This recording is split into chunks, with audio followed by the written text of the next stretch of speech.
In today's video, I'm going to teach you how to do breakout rooms in Zoom.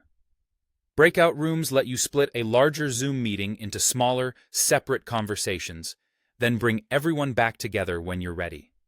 We'll walk through enabling the feature, creating rooms during a meeting, and managing them smoothly so your session feels organized and stress-free.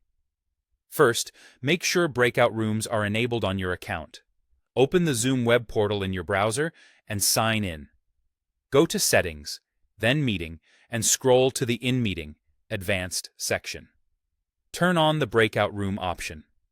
You'll also see two helpful choices you can enable here: pre-assigning participants to breakout rooms and allowing participants to choose their own room. Pre-assigning is great if you already know your groups ahead of time, while letting participants choose gives people flexibility to join the topic or team that fits them best.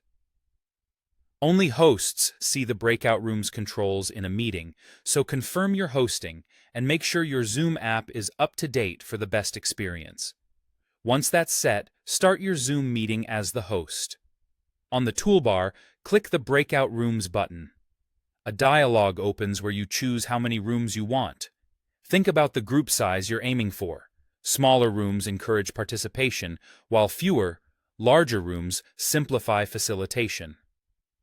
Next, pick how participants are assigned. Automatic spreads everyone evenly and randomly, which is quick and fair. Manual lets you place specific people in specific rooms for precise grouping.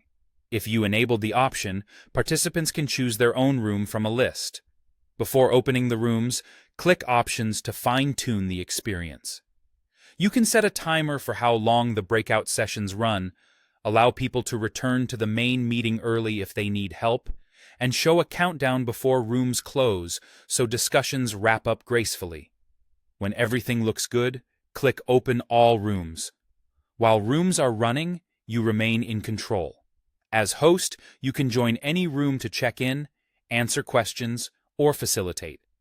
You can move or swap participants to balance numbers or adjust group composition on the fly. If you need to reach everyone, use broadcast message to send a quick note, such as time reminders or discussion prompts, to all rooms at once. When time is up, click Close All Rooms. Participants will see a countdown if you enabled it, and they'll return to the main meeting automatically. That's it. Simple, flexible, and perfect for focused collaboration.